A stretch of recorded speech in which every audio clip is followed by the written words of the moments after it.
I see a lot of people struggling with how to manage their money. They aren't keeping track of how much money is coming in and how much is going out. Most kids don't know how to handle money. I'm a big spender, not much of a saver, and I think if I had seen something modeled differently earlier, then I probably would have a different relationship with money. I think World of Money gives them that basis, that financial literacy that they need. World of Money is a youth financial education training institute.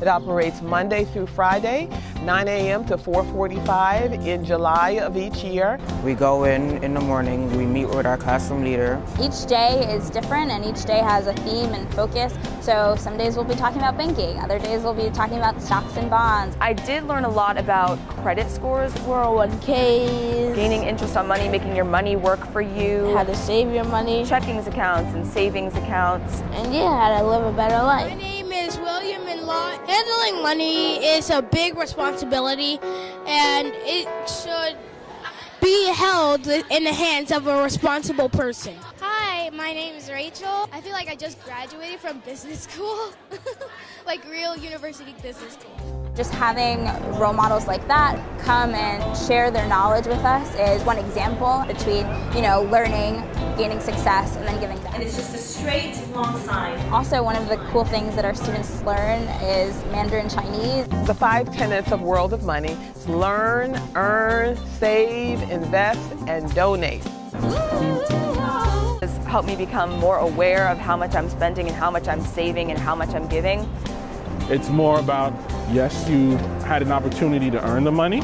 Now, what do you do to improve the lives of those that are around you and, the future generations? You need to give us your resources, whether that's money or your time, and that's more important than anything. We have visited the White House about 3 times. Our Young Mogul Board of Directors joined me as I testified on Capitol Hill to talk to Congress about financial education. We've opened or closed the NASDAQ Stock Exchange 4 times. We were on CNBC, we have been on MSNBC, we have appeared on ABC, NBC. I feel like financial literacy is one of the key components in life. No matter what career path you choose, you will definitely have to encounter finance or any type of financial components in your life, such as, whenever you're making your first purchase for your home, which was discussed during the workshops. Moguls and young moguls, I dare you to become financially successful. Miss Lamb dreams us to be ambitious, and I think that the tools that she gives us at World of Money are helpful in making sure that those ambitions can be sustained. After becoming a billionaire, I will invest my money in charities to build schools worldwide that will teach finance. It's an amazing program. It's done so much more than just teach me about money. It's taught me about being professional, about working hard, about success. It's worth the time and worth the energy, and I think that your children one day will thank you for it.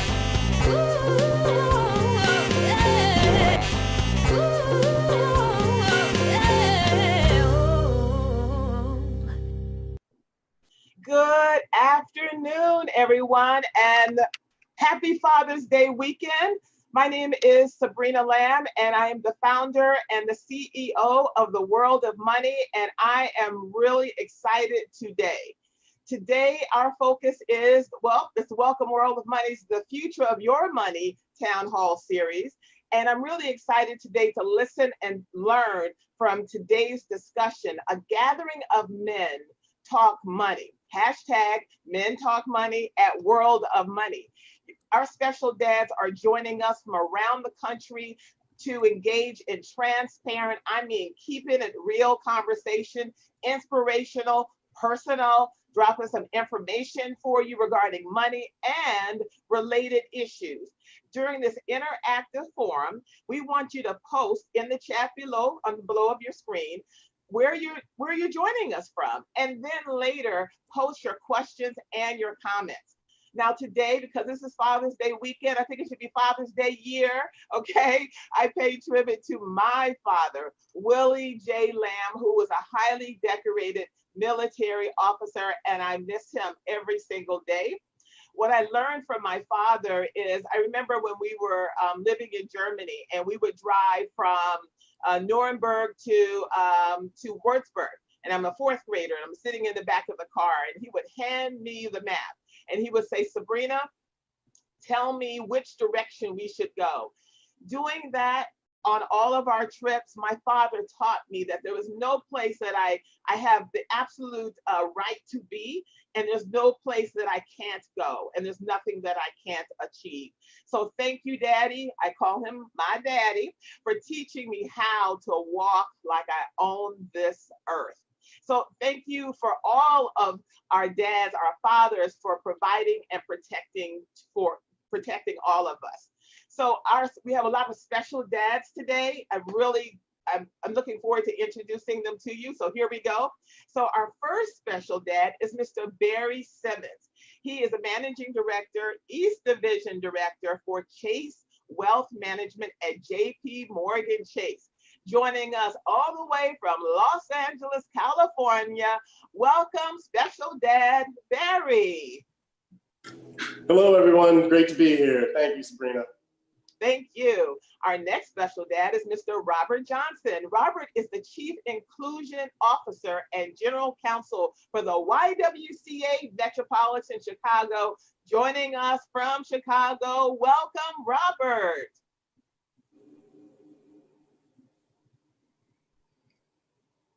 Hey, sorry, the camera's not working, but I'm here. Hello, everyone. I'm glad to be with you. Having a little technical difficulties with the camera. Well, we'll get that fixed. And then next we have, our next special dad is Mr. Joseph Edmondson. Now, Joseph is a certified planner with Capital Management Group of New York. So joining us from New York City, welcome, Joseph. Good afternoon, everyone. Thank you for having me. Excited about the dialogue today. And of course, shout out to all my people in the BX. And our next special dad is Mr. Dewan Neal. He is a highly regarded Wall Street finance attorney, joining us all the way from the ATL, that's Atlanta, Georgia, Mr. Dewan Neal.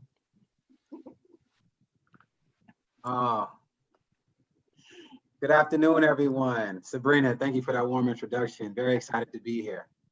And last but not least is Mr. Mickey Fax, renowned hip hop artist. The world keeps all of his appearances on Funk Master Flex's Hot 97, especially when he drops those bars. So you didn't know that I knew that lingo, right? When he drops those bars, and particularly that one on Credit. So Mickey has also taught at World of Money, but now we're eagerly awaiting Enigma, his new album. And joining us from the world is Mr. Mickey Fax. Hey, I know you can hear me. I'm trying to figure out how to. Okay, we'll fix all of that. Now, a brochure with all of our special dads' detailed bios is going to be available in the chat very soon. Now, the host for this discussion is Mr. Darren Simon. Darren is a business development manager at the Energy Infrastructure Solutions. He also serves on the board of the World of Money's parent executive board. Welcome, Mr. Darren Simon. Darren, take it away. Hey, Sabrina, thank you very much, and welcome to our virtual town hall, Men Talking Money. To our distinguished guests, thank you very much for your participation today.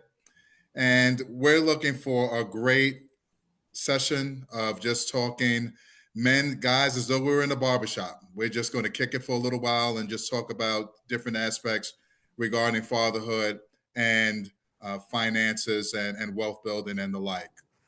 Before we jump in, I just wanted to take a few seconds here just to say thank you to my father, Henry Simon, who has shown me what it means to be a man, a loving father and husband, and just by his day-to-day works, just being able to watch him as a role model has helped me so much in my life and continues to do so.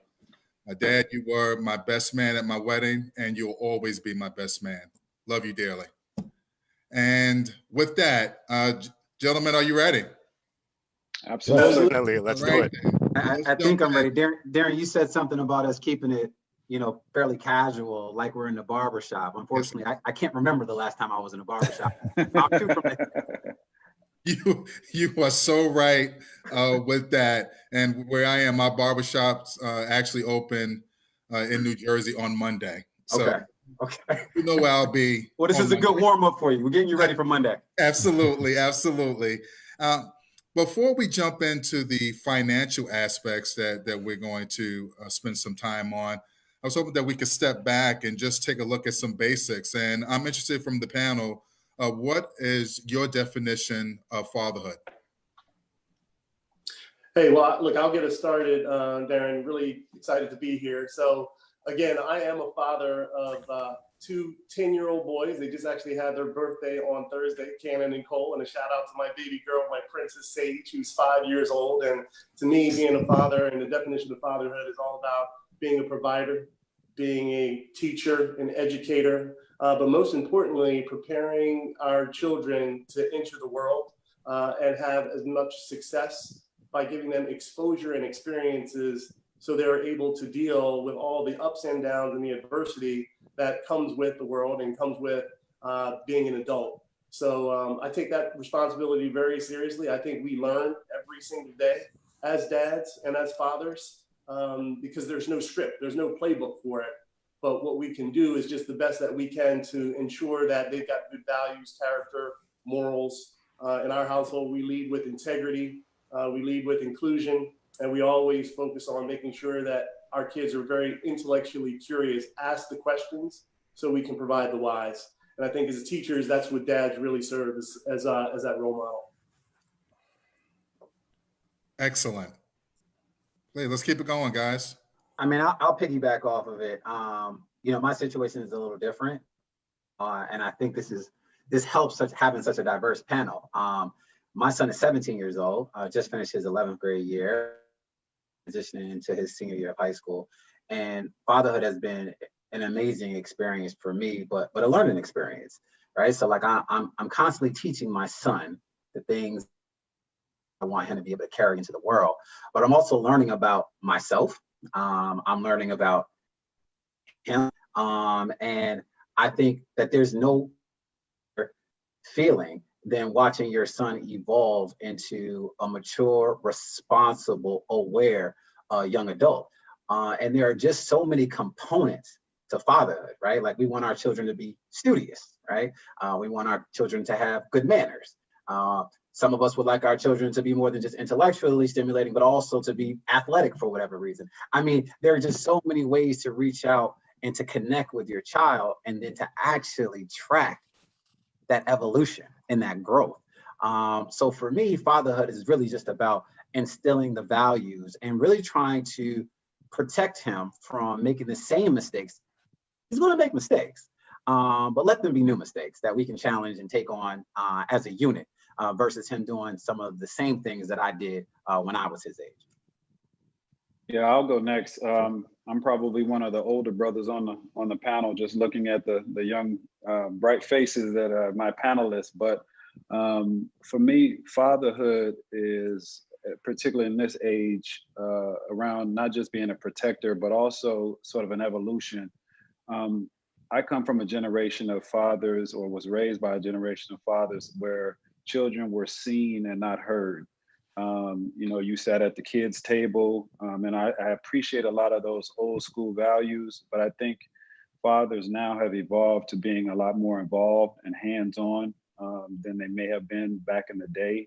It was just a kind of stoic dad that went out into the streets, got his money, brought it back home, went to bed, and just went back to work and didn't have a whole lot of interaction with the kids. At least those were the men that I saw in my community. They just grinded. And they were just always tired and didn't have time to play catch with the kids and all of that. So I know the men in my generation have tried to be a lot more intentional. And the fact that we're doing this, I think, what struck a lot of the fathers from back in the day is, I wouldn't say strange, but it wouldn't have been something that they probably would have spent their time on a Saturday doing. So I applaud the fact that fatherhood now has evolved to the point where I think we are more engaged because, last month for Mother's Day, you know, it was a big to do. You couldn't go into a restaurant if they were open, typically for Mother's Day. Tomorrow, you have it'd be pretty easy to get into a restaurant for Father's Day. We don't get the same amount of love as the mothers do. But I think the recognition that fathers do play an important role, and as men, us learning that and leaning into that and being sensitive enough to spend the time with a child, teaching them, not just telling them, but teaching them and showing them kind of shoulder to shoulder, because you are their first teacher. You are the first person that they look to for protection. And particularly young boys, they want to emulate their dads. And sometimes we don't necessarily connect the way we could. You know, we want to make them tough, but at the same time, you got to make them tender, because at some point they're going to hopefully, you know, start a family of their own, and you want them to be balanced. So for me, fatherhood is a real complex evolutionary period, particularly since I didn't really grow up with my father. So I'm figuring all of this stuff out on my own for the most part. And a lot of men find themselves in that predicament where they may not have had the benefit of a role model or some of the other folks on the call have had. And this is literally a everyday figure out. Definitely. I'll go actually. So for me, my beautiful wife is actually expecting our first child, a beautiful daughter, in the next 2 months. So I'm getting prepared for that process. Congratulations. Welcome to the club. So I'm super excited about someone that's going to rule the household in a few months and probably for a few years. But I also have, nephews and nieces, and I've been mentoring a lot of young men of color in my community. And what I'm thinking about in raising my daughter is that I want her to, have integrity, to be ambitious, to work hard for everything that she's going to get. Fortunately for our daughter, she's not going to be in a situation like my wife and I, when we grew up, where there was very limited resources for us financially. My father wasn't in my life for most of my life. And so there wasn't financial help there, or just like the learning from another adult. So I'm looking forward to raising my daughter to, be able to ask questions, to teach her financially what are some of the things that she can do to build wealth from the minute that she can talk, to set up investment accounts for her and do a lot of other things, and just help her to be a great person in life and be that resource for her. Yeah, and last but not least, the reason why I wanted to go last, I figured that I was the newest dad here, but congratulations to Joseph. Thank you. My son is 4.5 months old currently, so this is a very, very new experience for me. I'm learning as I go. I'm trying to implement some of the tactics that everyone here has been mentioning. I've been taking notes about his life daily. So when he turns 18, and he'll be able to read his life from the moment he was born, which was the day that Kobe Bryant died, January 26th, all the way up until he's 18. And I think that's something that I can probably speak for all of us here. It would be interesting if we could kind of see our lives from the time we were born up until now from our father's eyes. And that was something that I decided that I wanted to do every single day, write something, even if we just changed his diaper and he cried. I want him to be able to read about his life. As I've read so many biographies, a lot of the biographies, people really can't talk about their first 5 years of their life. So I want to be able to have my son to read about exactly what he went through, what the world was going through, what his father was going through, what he was thinking about every single day. So, that's my take on it. Excellent. Great. What were some of your earliest memories of your father? I could go first because I went last time. So I would definitely have to agree with Robert. My dad was a hard worker. He worked overnights, and he he's still with us. He's a post office worker. And the interesting thing that I admired about my father was that he was financially sound. Even though he was a post office worker, he spent hours and hours and days and weeks and months and years learning about finance. And that was something that I admired about him, especially I'm 37 years old now. So you can imagine what a young Black boy was experiencing in the late 80s to early 90s, and what the Black community was going through with the emergence of hip hop, and also what was happening, in the scene in the urban communities with drugs and the HIV running rampant. So to see a Black man working every day, going to work at night, and being home with us during the daytime, and still being able to purchase a home and cars and have 401ks and learn about stock and teach credit to me at such a young age, it was imperative for me and my mindset and my thinking. I would have liked a little bit more of an interaction with him. He was too tired to play some basketball with me at times, and I kind of resented that at that age. But as I've gotten older, I realized that he was laying a foundation for me to be a better man, to raise a family and to learn from the mistakes that he made by not being able to be there for me. And, as I've gotten older, I've come to appreciate him.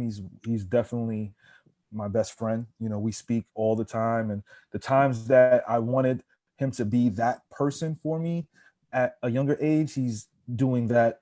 He's overcompensating for that now at the age that I am, and I can understand why it happened that way. So I resonated with Robert's thought process and his experiences with fathers in the neighborhood around that time. So that's my earliest and constant and continuous memory of my dad.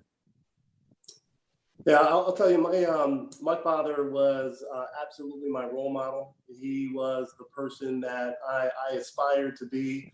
Very similar to Mickey, my father was very financially savvy. He was the first finance director for the city of New Orleans. He was involved in the corporate world at an early stage, and I watched him and I learned how he interacted and navigated in those circles, and had the networking and influence and different dinners and engagements. And I just saw how he would communicate. I saw, and he would teach us different ways where you had to leverage your skill sets in terms of what you should be looking for from an investment standpoint, how to spend money, when to spend money, what to look for in terms of investing. So to me, and I had him, unfortunately he's no longer here, but I did have him for the majority of my life and into my professional career. He was that person that I was emulating. He was, as Robert said, as a young man, what you look to be like. He was the role model. He was the footsteps that I was going to follow.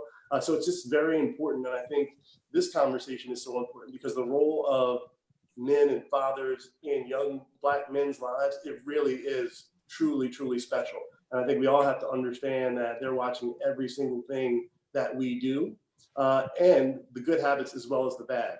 So when you focus on that introduction of money at an early age, it sticks, right? Because now look at the career that I'm in, and I'm leveraging still many of the tactics and strategies and communication and life lessons that I learned at such an early age just by watching him go to work every single day.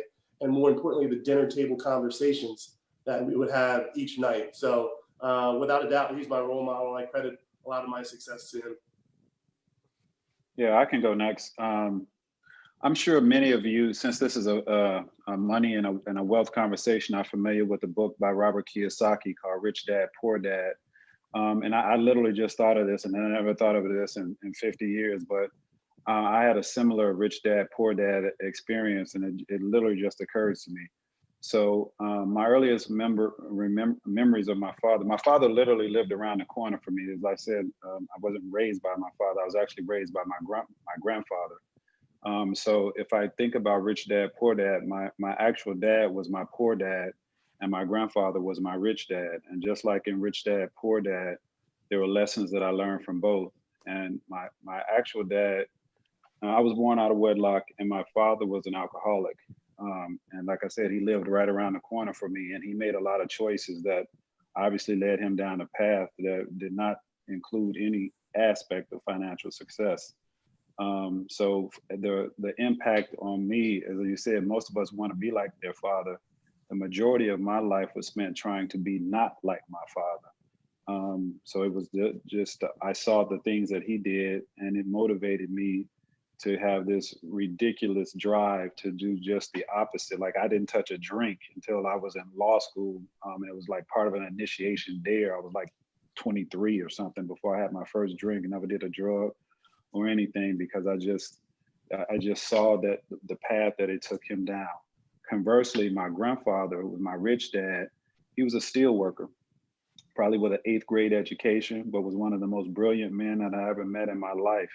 And I do a lot of public speaking, and I always quote him when I first start my talks.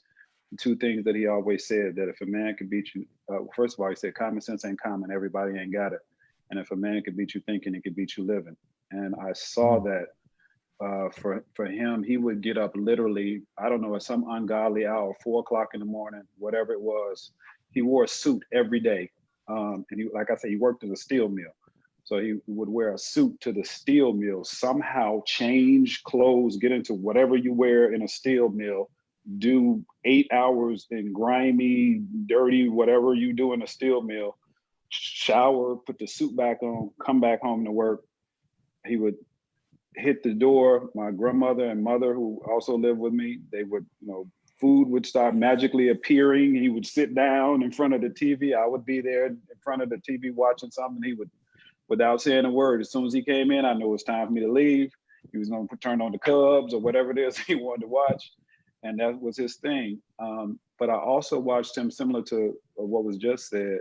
He was a man in the community that everybody came to when they needed money, when they needed advice. Again, they came into our den. I saw everybody in the community at one point come in there and ask for his counsel. And him and my grandmother would listen to whatever it is that their issue was.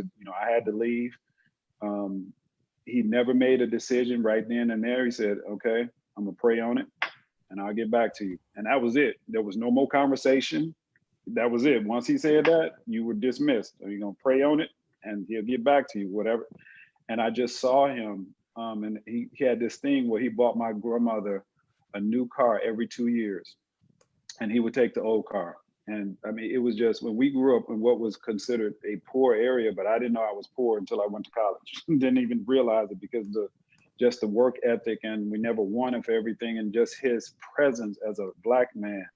And so that's who I emulated, my rich dad. So when I went to college, literally, first generation everything, but I wore suits to college. I carried a little briefcase as a freshman, didn't have anything in it but my lunch and then maybe a newspaper, but that's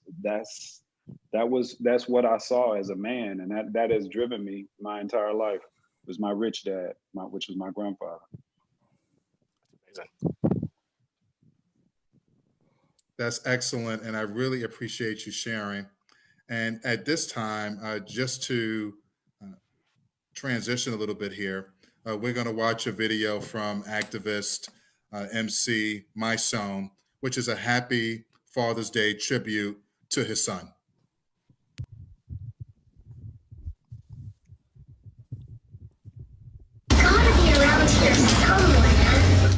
Halo me with your bright old eyes. Your smile so big it can light up skies. I thank God every day for your birth, and I pray that he navigates your way through this earth. Your first steps, I can't wait for them. Any man who'll take care of his kids, I pray for him. Cause to me, that is a sin.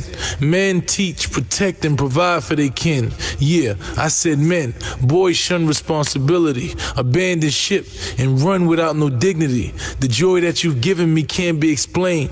Sometimes I think of you and tears can't be contained. You came into this insane world perfect and pure, in a world so full of pain. So as you search and explore, you'll mature into a boy. As you formulate thoughts, the thoughts will turn to action. As you walk and you talk, people will disappoint. Truths will become lies. The more knowledge you gain, you'll see through the disguise. And I'll be here to guide, to wipe the tears from your eyes and the fear from your heart until I meet my demise.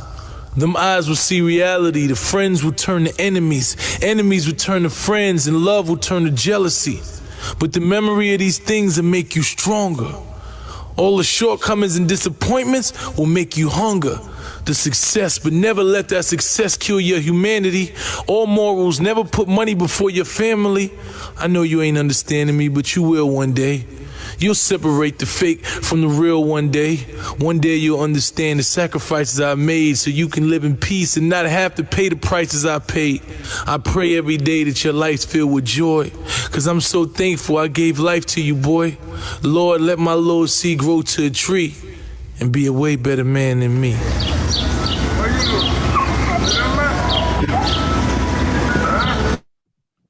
Beautiful. Wow, nice. Yeah, Great. that is amazing, amazing.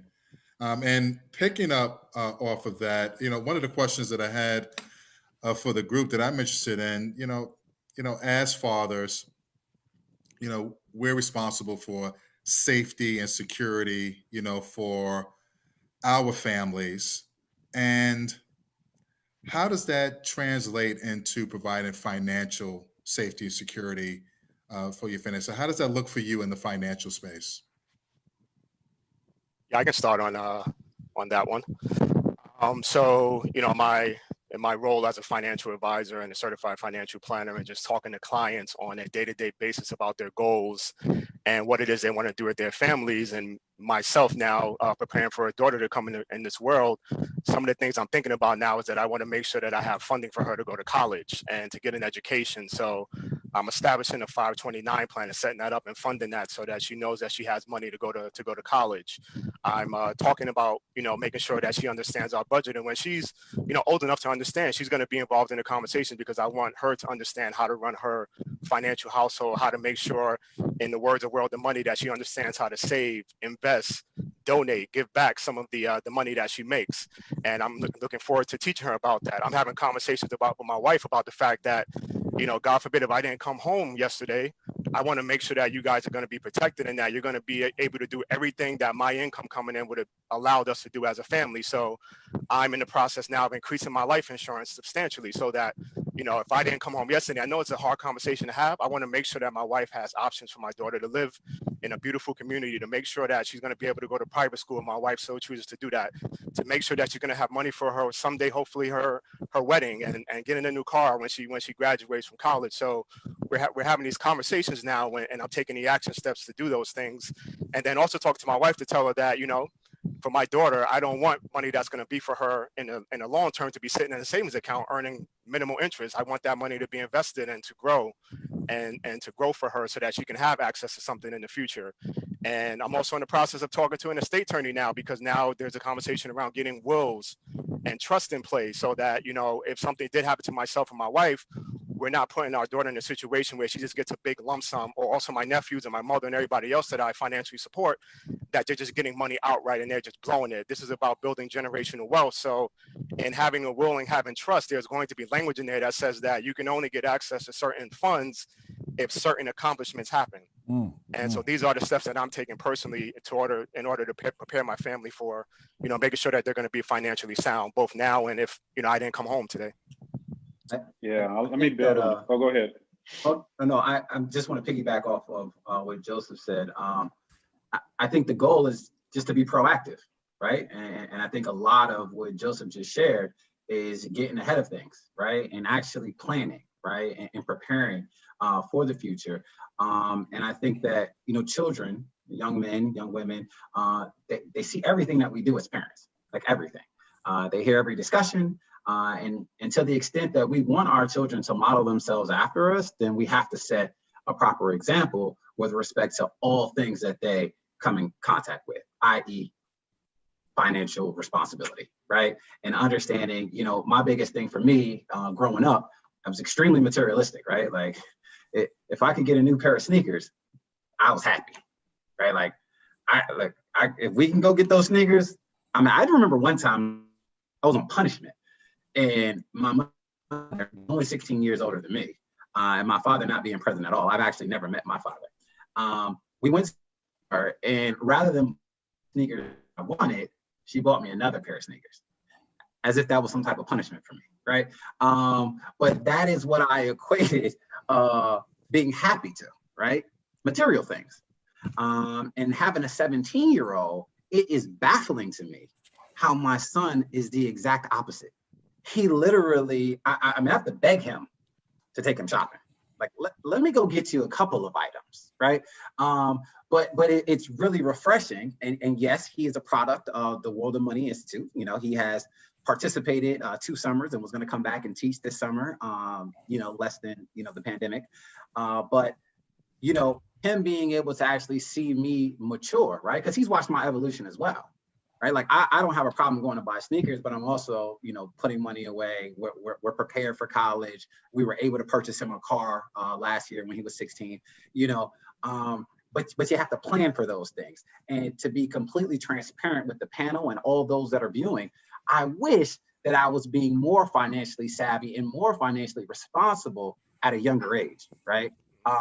I mean, I really started taking things serious midway through my son being in middle school, right? Whereas I knew these things prior to. And prior to taking my job, you know, and of course I worked on Wall Street for a number of years before transition, becoming a finance attorney. But learning about all the investment vehicles that were out there, right? And what smart people actually do with their disposable income, very different than the values that I kind of picked up along the way, right? And I had to actually change my thinking and reprogram myself to understand, like, what was going to put me and my family in the best financial situation moving forward, right? Is it having or the newest, you know, Ferragamo shoe? Or is it actually taking that money, putting it somewhere where it was going to grow, right? So again, just to circle back and speak to what Joseph kind of shared with us, it's all about being proactive, right? And leading by example. Hey, can I just add one real quick thing to that? Because I think Duan and Joseph really hit on some major points around the planning and being proactive. I also think that we in our community have to think about that intergenerational wealth transfer for the long run, where it's not just building wealth for you to be able to put your children through college and for you to retire, but how do you now set it up where your children's children, you've got their education, their homes, and their prosperity set so they can build the wealth and then pass that on to others. And Joseph mentioned a lot of different tactics to be able to do that. You got trust, you got the 529s, but the mindset of me being done with my financial responsibility as long as my kids can go to school and then I can retire. We've got to, I think, change that. We got to make sure that we're pushing forward because that all stops. You know, I think our community, we would invest a lot. You'd own your house, then to give it to the kids would sell the house. The money's gone right there in that generation. How do you protect that money and pass it forward for future generations so you truly build generational wealth? That's what we need to start focusing on in our community. And there's so many tactics to be able to do that, but the mindset has to shift as well. Say it. Yeah, and that's the part that I wanted to address. And that's why I love the concept of the world of money, because it really begins with us understanding how money works in the world and understanding our historical relationship with money. We came over as property. We were brought over as property. So in this capitalistic society, we were a product. And that is, in my view, had us have this fascination with products, which, as a person before was saying, gets us into this need for materialism. But if you understand how money works and you understand the stages of money, accumulation, preservation, and legacy, as Barry was just talking about, the last piece only happens if you have those first two pieces in place, the legacy, the ability to be able to sustain. We don't talk about wealth creation in our community. People talk to us about everything else. They talk about our health, they talk about crime, but they don't talk about wealth accumulation. The reason America is the most prosperous country in the world is because of Black people, because we were used as a tool for them to accumulate wealth. So we have to understand that how money works. For example, my son has been in a investment club since he was 5 years old, called a Good Sense Kids Club. So they invest real money in stocks. They've got a portfolio that is probably up about 200%. So from a very young age, he understands how money works. And that's just one vehicle.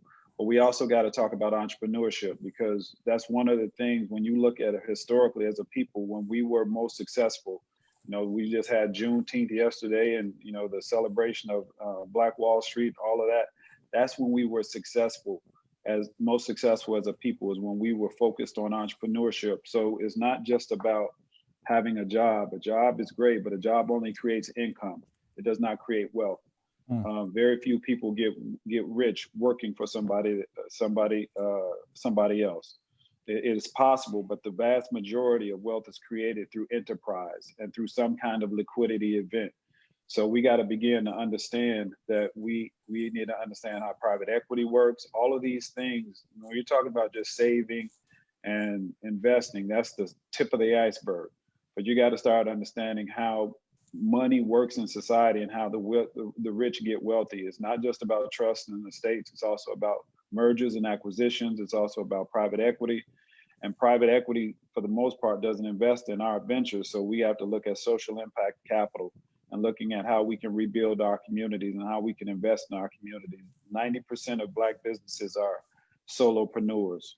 So that means that it's one person that's running that business. It is literally impossible to sell a solo enterprise.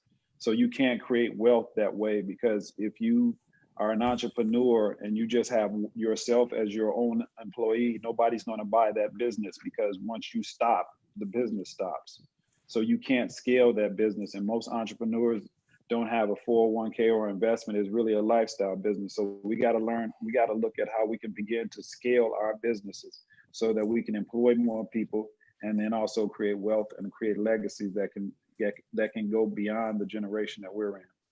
Yeah, just a quick fact, just so you know, to Robert's point, Black entrepreneurs, their wealth is 12 times higher than the median of non-Black entrepreneurs. So absolutely right. You got to be able to diversify in terms of that wealth generation and creation. Yes, definitely. Yeah, excellent. And just jumping in for a second. Can you speak to the importance of having financial compatibility with your spouse or a significant other when plotting, this path forward that so many of you have spoke to just now? I can start off. Robert's words and Barry's words and Joseph's words and Dee's words of all resonating with me. I might be the youngest one here. But for me, I started, I'm an MC, and learning from my dad, I'm able to kind of maneuver, monies around. When I met my wife, she was working in Connecticut, and I encouraged her to become an entrepreneur, become someone who can diversify her talents to not just be someone who is working for someone else and making them a little bit more rich.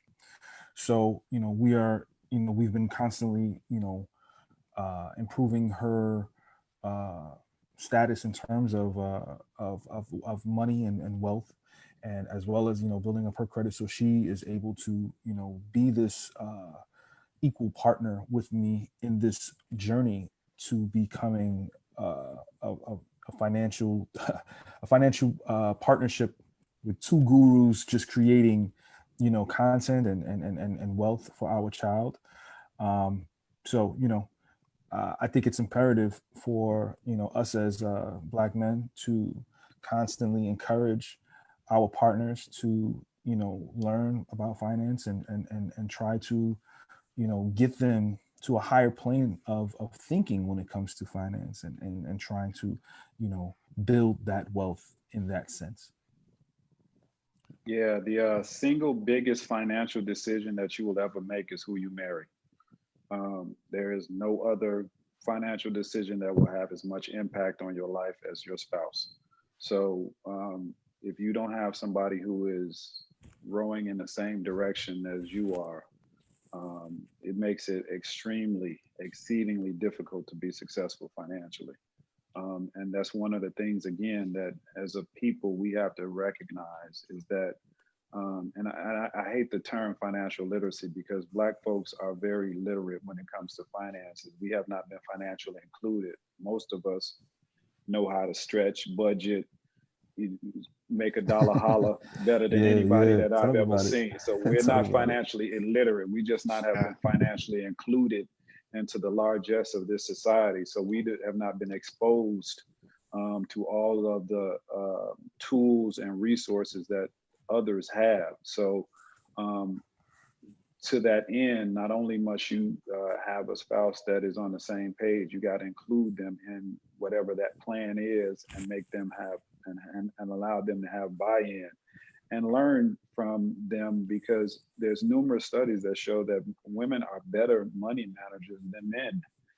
They get better financial results because we tend to be more aggressive. We tend to go off gut, and we'll do stuff just out of stubbornness, whereas women are a lot more rational when it comes to money than men are. And most women make a lot of the financial decisions in the household because that's just the way the dynamic works. And Black women entrepreneurs are the fastest growing group of entrepreneurs, period. They're the only group that there are more Black women entrepreneurs than there are Black men entrepreneurs. So sisters, it pays to listen to sisters because they're killing it. Yeah, definitely. I mean, I can add a little bit to that. This will be 6 years and my wife and I will be married coming up, which is the same month that our daughter is going to be born. So it'll be a great August. And my wife is a high-level director at a major accounting firm here in New York. So she is my equal as it relates to the financial aspects of the household. But she doesn't do financial planning as part of her job. So by default, there are some things that she just doesn't know, even though she's in an accounting, role. So I'm having conversations with her about the fact of, we as two, individuals of color, we're in a financial situation where we want to just start thinking about going forward in the future, not only investing in things like our 401k and investing in, your typical stocks and bonds, but we want to start to thinking about investing in, small Black-owned businesses to get some additional growth and revenue outside of just like our normal jobs. Because as we've seen from this pandemic, you could be a professional, and if something like this happens and your job decides to furlough you or cut your pay, you could have as many degrees as possible, and there could be issues in the household if you don't plan for things like that. So I'm talking to my wife about the fact of, we want to make sure that we're investing and that we're investing in things, hopefully in the future around real estate and just building up our net worth outside of just some of the traditional things that we tend to invest in as people. And I'm also talking to my wife about the fact that, it's okay to be conservative with your money, but sometimes you do have to take a little bit of risk if this is going to be money that you're not going to need to touch for 5, 10, 15 years down the road. So we're definitely both aligned, and I hope to have a lot of success, both between us and our daughter and raising her around all these different things. Yeah, no, I think that's excellent. And you guys touched on so many great points, but I think one of them that really struck a chord with me in that conversation about the intergenerational transfer of wealth. You can do all the smart things in the world to build wealth, have wealth to transfer, but if you don't have the folks who are going to inherit this wealth, if they're not smart about money, if they don't understand how money works, as my father used to say on many occasions, it won't take long for someone who's not financially savvy, understands money, who comes into money, it won't take long for them to part ways. Absolutely. So it kind of lends itself to this other discussion about our youth and making sure that we're giving them this kind of information so that as we're doing all these great things that we're discussing, they're in a position to be able to do something, with that wealth that we've accumulated for them. Any thoughts on that? Darren, can I jump in really quickly? Please. I just want to kind of circle back to the last segment, very, very briefly. I know that we have a number of people that are viewing this, and we have a number of questions going on in chats. But I kind of wanted to get, because I'm not married, right? So I'm not married. And for the gentlemen like Joseph and, Robert, Mikey, like you guys are discussing, how important it is for the right partner, right? At what stage in your relationship did you start having these conversations about finances? Because I think that's very important. I want to roll the dice and say that many of you didn't wait until you were 5 years into your marriage to talk about finances. So I'm gonna say that maybe this took place during the dating and courting stages. But what were some of the red flags or some of the things that you guys used to kind of figure out if in fact you guys were equally yoked with respect to financial planning, financial services, and wealth building? Hey, so I'll get started here. You're absolutely right. You have to have these conversations well before you actually get engaged and long before the marriage to ensure that you are on the same page. You've got the same objectives in terms of, what is the value of money to you? What is the purpose of money to you? And what do you feel about family? And again, as we talked about that generational wealth transfer. So a lot of those conversations absolutely have to happen. And the other thing I think that Darren said that's really important is as you build money and you go through the accumulation phase, you also have to recognize you have to continue to have these conversations because they evolve, which is the most important time. Because once you get money, what do you do with it? And you could have different opinions and perspectives on that once that actually happens. And unfortunately, we've seen too many people squander away that money, or they don't make that money work for them and earn more. So those conversations and that education is an evolution. So by no means will I tell you that the conversations that you have in the dating phase will solidify that you're going to have a partner and you are on the same page with your wealth creation for the long term. It is a continuous conversation as you flow through every stage of money that you have to refine, work through, find a happy medium and a balance, right? Because it can't always be your way and your decision, because that's always bound to fail. It has to be a happy compromise, but you have to be focused on that common objective. And wealth, it's a family conversation. You really do need to make sure that you're bringing your kids in early into these conversations. You are talking about it on a regular basis in a positive and constructive way, because I think that's how everyone learns. That intellectual curiosity starts to grow, and you start to expand the ability for the family to succeed. Definitely. Yeah, the only thing I would just add real quickly is that those conversations happen probably sooner than you think, because again, women are much smarter than us. So as you're dating, they're evaluating you from a financial perspective, like straight off the bat. Oh yeah. Not like a gold digger's perspective, but they're looking at how you get down. I mean, they're looking at, what kind of, can you pay for this meal? So there's a lot of tales that you have to build with, right? Yeah, exactly. You can build with. Exactly. So I think, as I can only speak for me, you are all educated brothers on the phone, but on the call. But I know when I first started dating, when I was single, men are attracted by looks. We don't necessarily delve much deeper than that until much later into the relationship. But as you get more mature, you figure out that you need to start having some of those conversations around goals and aspirations, and then you begin to get a framework of what that person's orientation is, and then you can color in the lines. But if your overall goals are like, if your dreams scare her, then that's probably not the right person for you, because that her role is to help you accomplish those dreams, not to tamp them down. And your goal is to help her accomplish her dreams and not to tamp them down, so that you guys support each other and you lift as you climb. Because sometimes she's going to be better at something, and sometimes you're going to be better, and you guys got to be able to find a medium where you're not competitive, but you're cooperative and supportive. Because a lot of us date type A women, and that's they got a lot of opinions and a lot of information, and you got to be able to handle that. You got to be able to support them like you want them to support you. Amen. I would say at this point, and then I definitely want to keep the conversation going, but we're going to have a video of Karen Gibson having a money conversation with his 8-year-old son, King. I think you'll be very entertained by this. Money, and you can't be no sucker out here with your money. Bro, I ain't no sucker. Bet you I don't. Okay, what's assets? Assets are things that bring money into your bank account. What's liabilities? Liabilities are things that take money out your bank account. Entrepreneurship is the act of becoming an entrepreneur. What's entrepreneurship? Entrepreneurship is a process of setting up a business or businesses. Taking on a greater than normal financial risk. What's an entrepreneur? Entrepreneur is a person that organizes and operates a business or businesses. Also taking on a greater than normal financial risk. What's financial mean? Money. And what's risk mean? Chance. Come on. What does it mean to own stock? when you own a share of a company. Come on.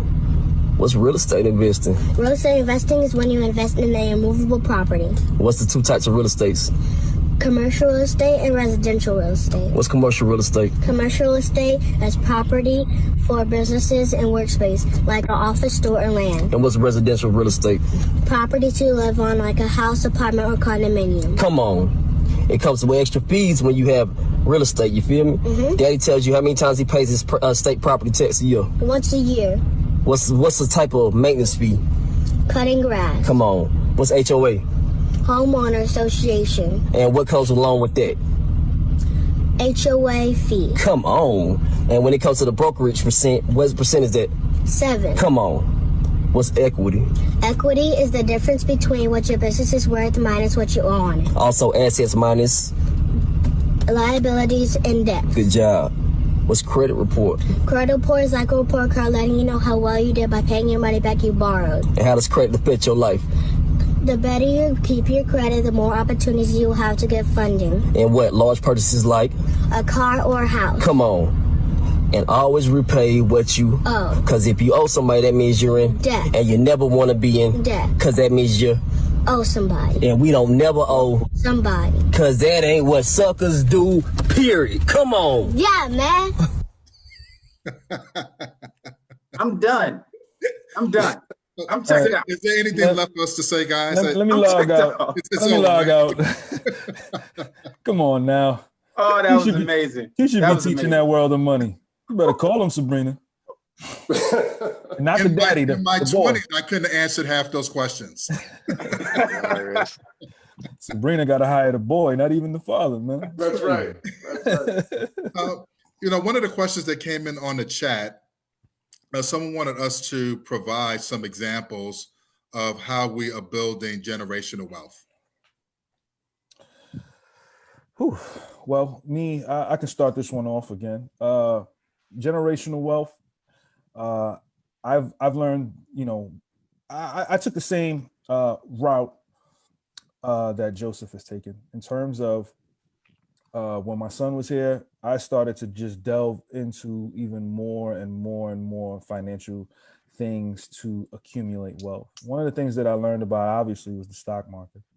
But, for those that know, the stock market can be very risky. So, I started doing research on index mutual funds and how to just kind of leave your money in these places, and also just real estate. And my dad is teaching me, he has 3 properties currently right now. And when I buy my new home, he's going to purchase another property, and he's going to leave these homes to me and my sister. So we continuously, keep building up this generational wealth. Being an entrepreneur as well, I've invested in a couple of companies. One being, which is crazy that I'm on this call. One is Kitty Credit. I own some stock and some shares in Kitty Credit, and I'm also one of the faces of this Black-owned app teaching children from the ages of 8 up until 14 about the perils and the wiles of credit. And we're currently in the process of partnering with Equifax and TransUnion for this app to teach kids, particularly of color, about credit. But instead of, the normal things of, credit cards and things like that, we do it as chores. So for parents, they have the app, and then their children have the app. So basically, like, if I tell my son, you got to clean up these dishes today. If he doesn't do the dishes, it's a negative report on his account. Same way it would be for our credit reports. And if he wants something, it all depends on what he's done in terms of the chores. So if he keeps asking for new video games or new clothing or anything, it will directly impact his credit report. So by investing in this company, it not only kind of teaches young children about credit, but it also is, partnering with a company that I believe in, that I can also, sell my shares to my son. And last but not least, my son and my wife are benefactors, on my publishing when it comes to music. So I've been making money off of my music since 2006, residual income that comes in once a month. If something was to ever happen to me, my son and my wife would be the benefactors to this money that constantly comes in and basically pays all of the bills every single month. And the more I create, the more content that I create in this new evolving way of life when it comes to streaming and digitized content, the more money will obviously be coming in, and taking that money and reinvesting and trying to do the smart things when it comes to money. So that's my answer to that. Yeah, I would just add to Mickey, I think Mickey's doing all the right things. Number one, diversification is the key, right? So making sure that you've got different streams of income. I love the fact that he's investing in some different private opportunities, and then some of the real estate. I think those are all the traditional ways the market to earn. The only thing that I would add for people to think about is also debt and debt reduction. Because if you think about it, the interest rates that you pay on your mortgage, whether it's 3%, 4%, 5%, or credit cards, sometimes up to 10%, 20%, if you reduce that debt to zero and you minimize the debt that you carry, those are all rates of return as well, because you're not putting out that additional expense. So think about just the mathematics of it all. If I'm paying, 20%, 15%, 3% on large amounts of money, that's income and money and monetary flow out. Reducing that debt is the same thing as earning that money on other assets. So there's two sides to that pendulum. You always want to make sure that you're putting your money to work, but you want to minimize your debt as well on the road to wealth creation. Yeah, I'll just add a couple other quick things. I mean, in addition to all of that was said, the other things that I've invested in or am invested in to create generational wealth. Franchises. I own a franchise. Invested in some other businesses, particularly black-owned businesses. I have my own company that I plan to leave to my kids. And then other things that I think folks often overlook are collectibles. So Black art in particular, I've invested a lot in Black art and other collectibles. One of the things that people may not recognize is that art has outpaced, if you buy the right art, it has outpaced the S&P by 200%. Jay-Z even was rapping about, I was listening to it the other night, and he talked about, I bought this paper for $1 million. Now it's worth $2 million. If I leave it to my kids, it's worth $10 million.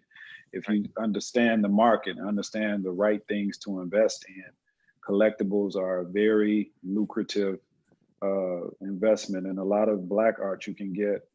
I'm living here in Chicago in Bronzeville. There's a Black artist that sold a painting for $1 million that lives right down the street from me.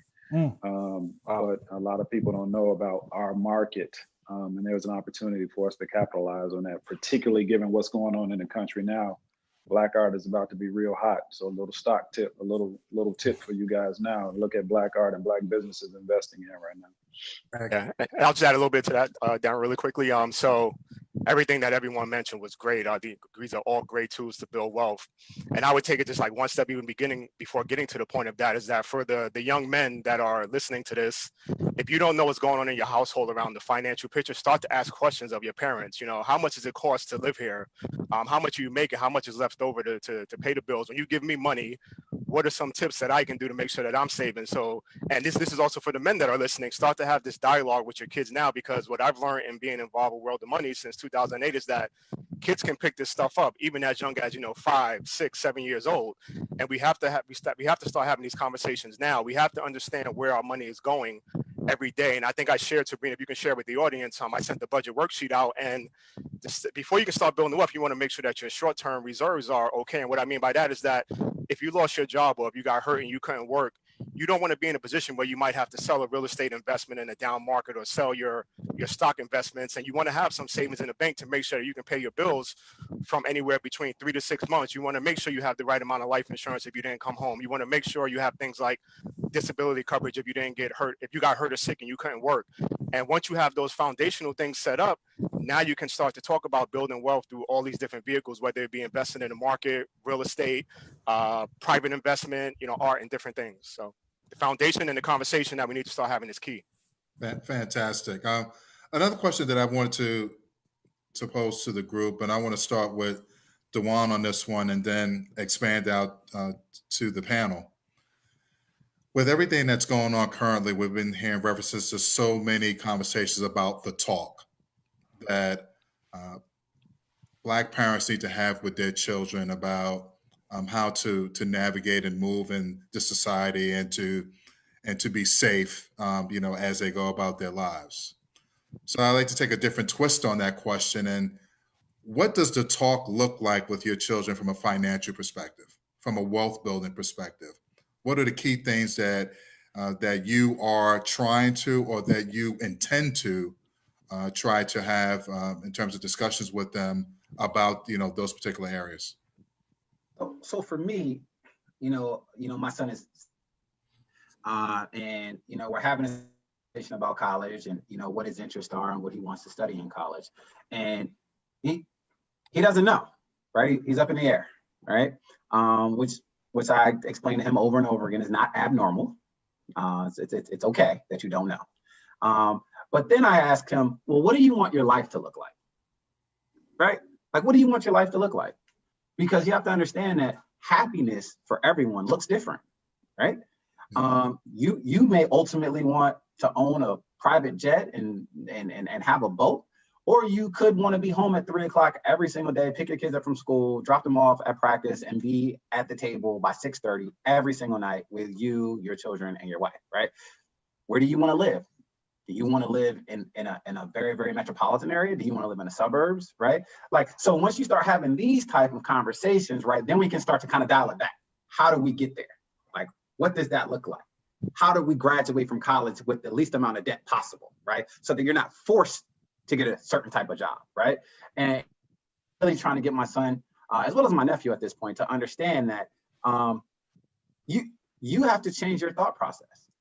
Like, think about what it is that you want. Be a creative, right? We don't have to work for anyone.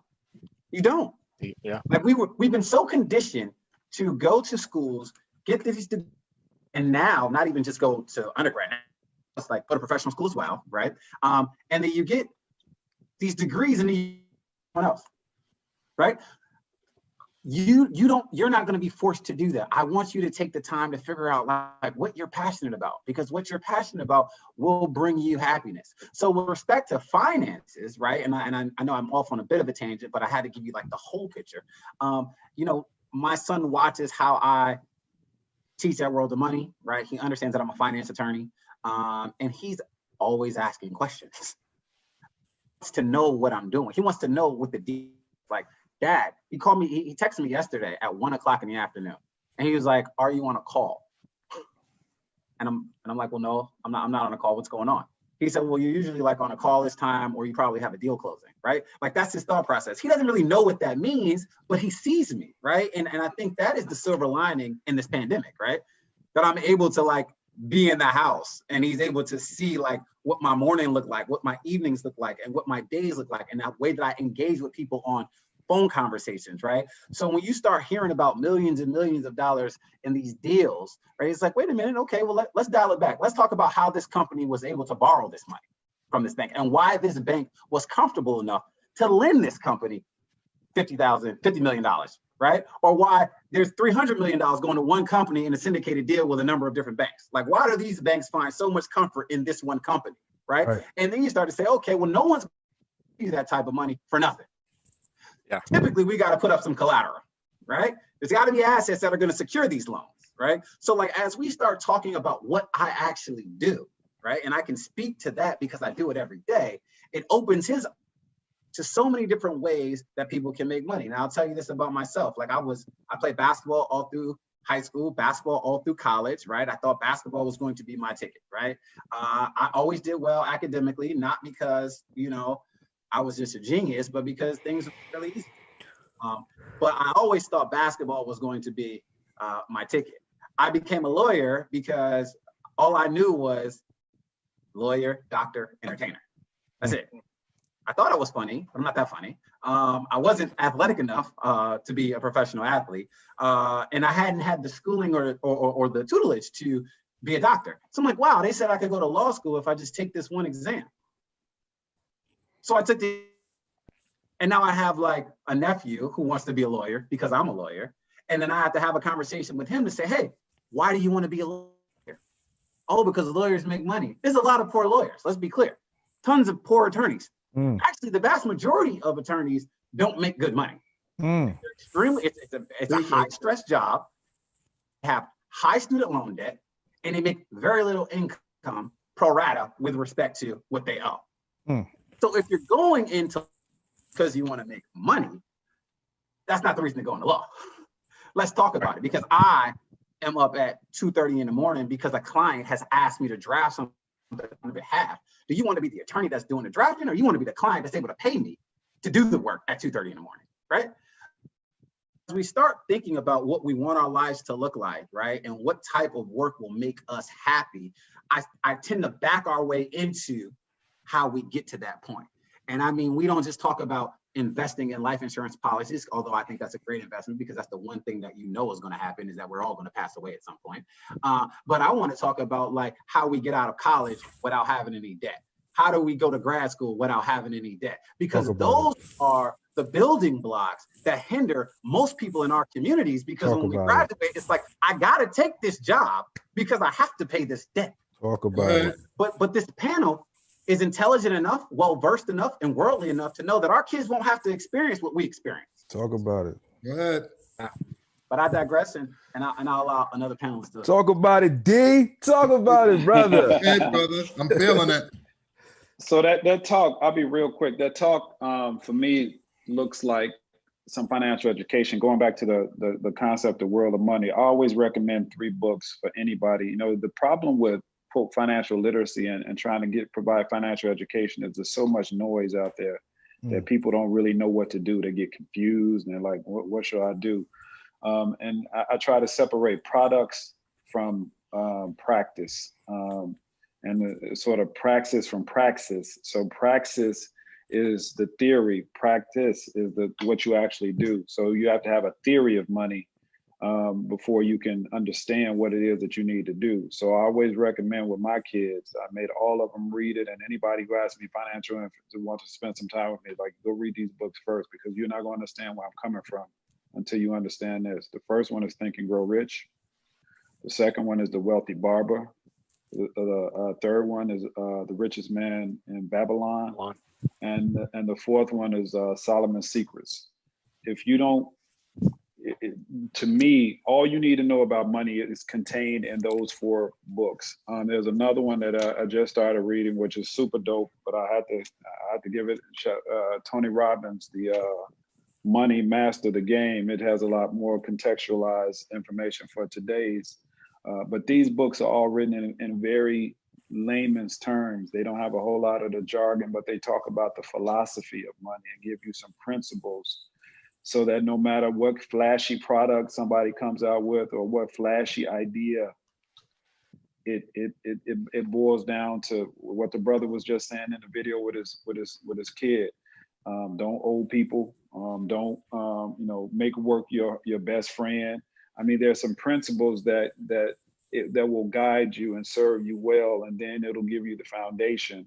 Just like the talk with telling your kids to, keep 2 hands on the steering wheel and don't make no sudden movement. They're just that powerful in terms of, if we can embed those principles in our kids, it'll give them a foundation and they can figure out where they need to go based upon what my man just said, what kind of life you want to live. But you need these principles to get you there regardless of where it is you want to go.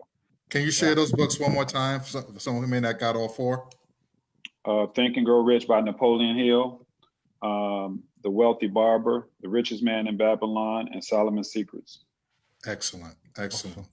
Hey, can I share just one final thought on that? Please. The other thing is, sessions like this, talk to people, right? Because again, knowledge is power, and all of this great advice and guidance that we're getting just talking to each other, we're learning from each other.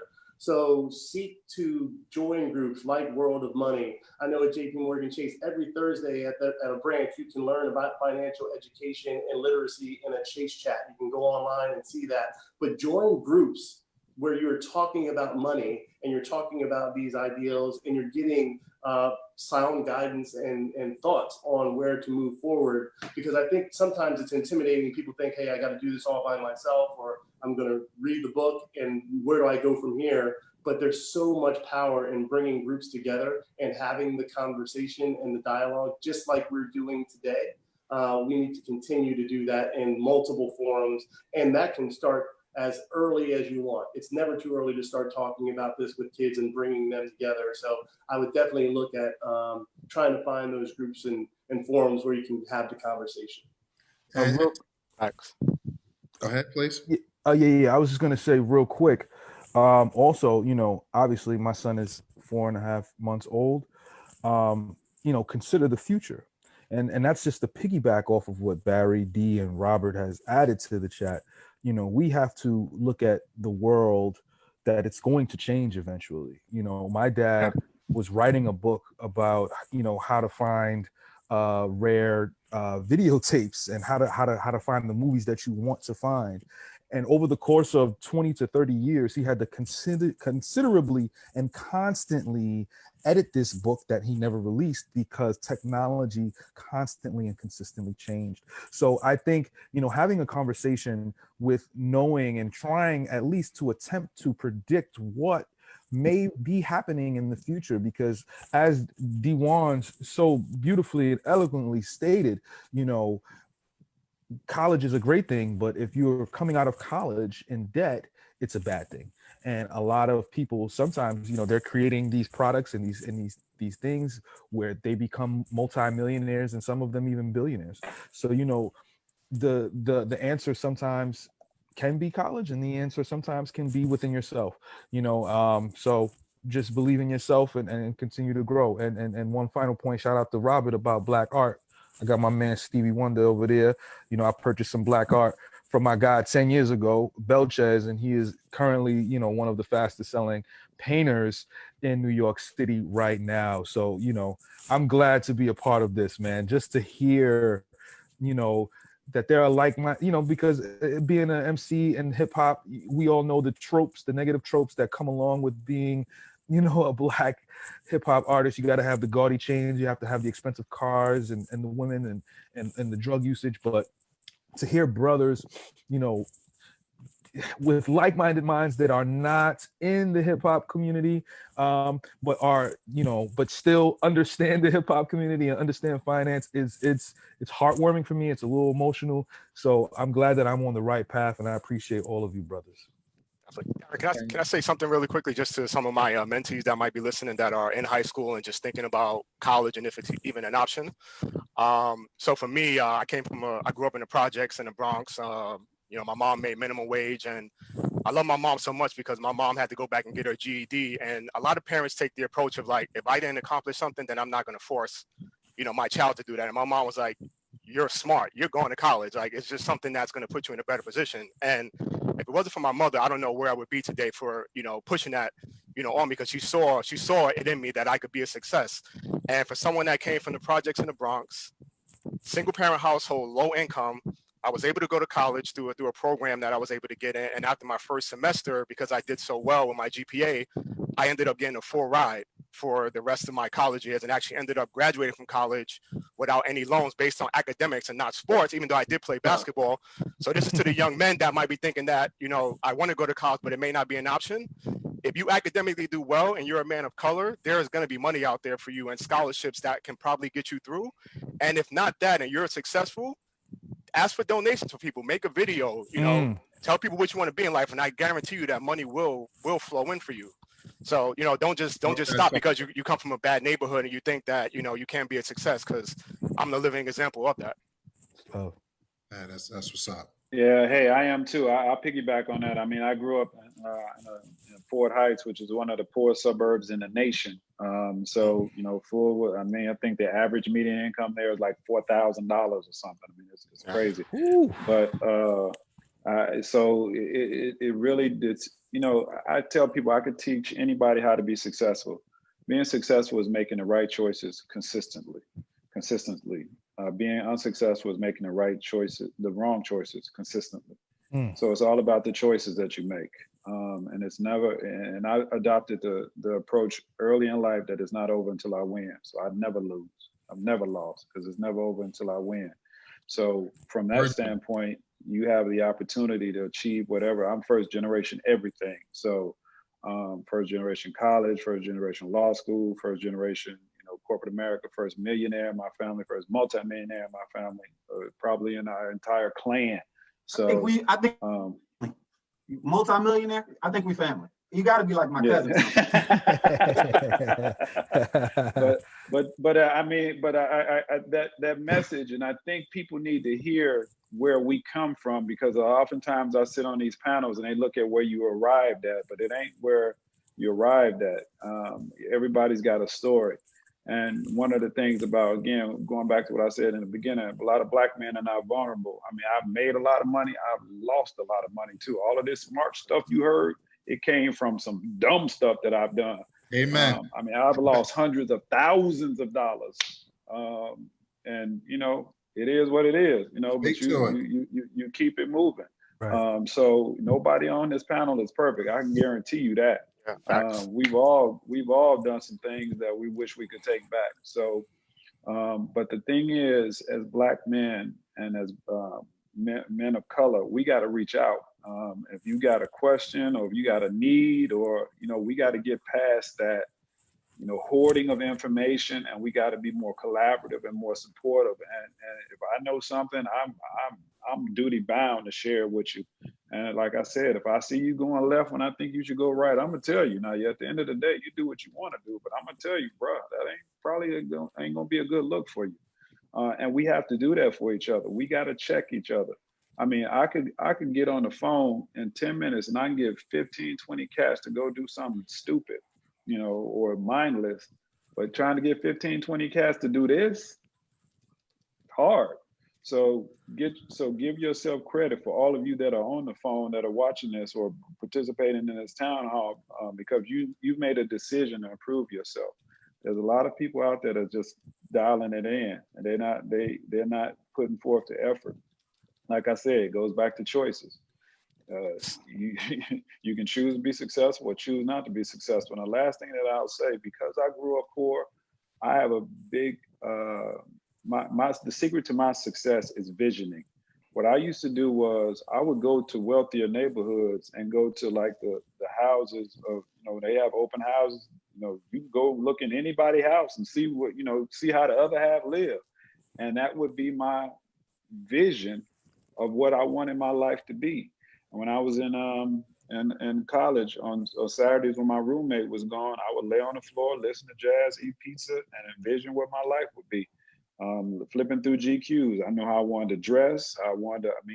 Michael Jordan talked about visioning as being the reason why he was so successful. He would envision himself taking that last second shot and hitting it and winning the game. And when it came time to do it in the game, he had already been there in his mind, because your mind doesn't know the difference between reality and what you envision. So your body, your actions will begin to mirror what it is that you see. It's all about affirmation. That's why what you tell yourself every morning, I am, is invoking the name of God. I am is Yahweh. So I am rich. The universe doesn't know that you're not rich. It will bring things to you that begin to get you into that positioning. If you say, I am broke, same thing. It will begin to make that a self-fulfilling prophecy. So it all begins with how you see yourself and how you describe yourself and how you brand yourself. Thank you so much. This time has gone by so fast. I mean, I've learned so much. I really appreciate everything that all of you brothers have shared and all the great work that you do. And for everyone who joined us today, thank you so much. At this point, I'm going to turn it back over to Sabrina, and we're going to be wrapping up very soon. Thanks, guys. So proud of you, special dads. Yay!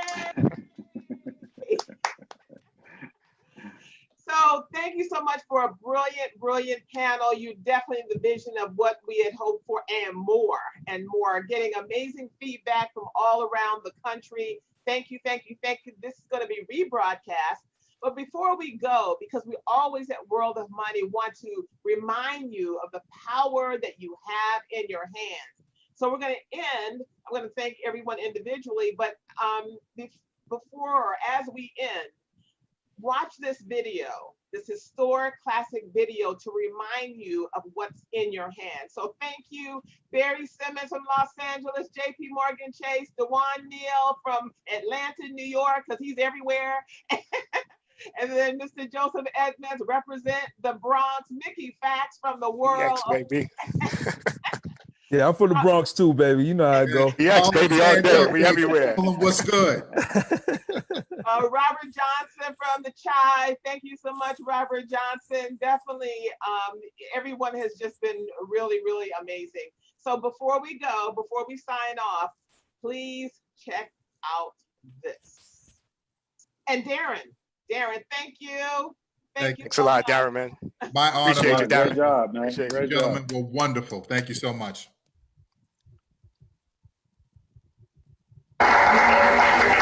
A young slave boy stood one day before the greatest ruler of his day. And God said to Moses, "What's in your hand?" And Moses said, "Lord, only I've got a stick, that's all." He said, "Well, let me use what's in your hand." And God used that slave boy with a stick in his hand to divide the Red Seas, march through a wilderness, bring water out of rocks, manna from heaven, and bring his people to Freedom Land. What's in your hand?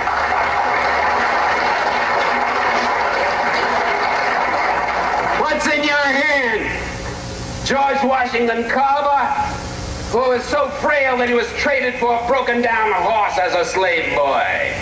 And George Washington Carver, sitting in the science laboratory at Tuskegee, told me, he said, "Dr. Powell," he said, "I just go out in the fields each morning at 5 o'clock, and I let God guide me.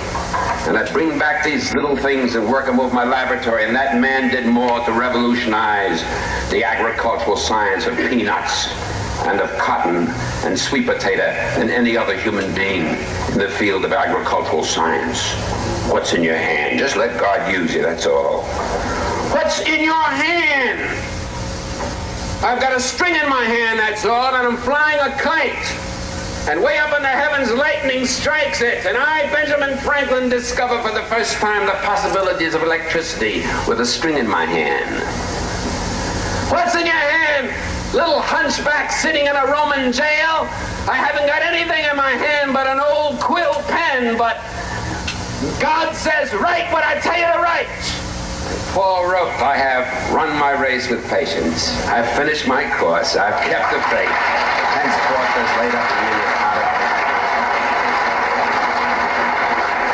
life." What's in your hand, little boy? All I've got is a slingshot, and the enemies of my people are great and big and more numerous than we are. Well, little David, go down to the brook and pick out a few stones and come on back and close your eyes if you want to and pull back that slingshot and let it go. And David killed the biggest enemy, the leader of the giants, against his people, and his people became free, just letting God guide a stone in his hand. And a few years passed and David is a king. And God says, "What's in your hand?" He said, "I've got a harp in my hand." He said, "Well, David, play on your harp." And he played, "The Lord is my shepherd, I shall not want. Maketh me to lie down in green pastures, leadeth me beside still waters. Yea, though I walk through the valley in the shadow of death, I'll fear no evil." What's in your hand? What's in your hand? Man hanging on a cross. I've got 2 nails in my hand. Father, I stretch my hands to thee. No other help I know. If thou withdraws thyself from me, whither shall I go? And that man with 2 nails in his hand split history in half, BC and AD. And what's in your hand tonight, people of Cambridge? You've got God in your hand, and he'll let you win because he's on your side and one with God, always in the majority. So walk with him and talk with him and work with him and stick together and fight together. And with God's hand in your hand, the victory will be accomplished here sooner than you dreamed, sooner than you hoped, sooner than you prayed for, sooner than you imagined. Good night and God bless you.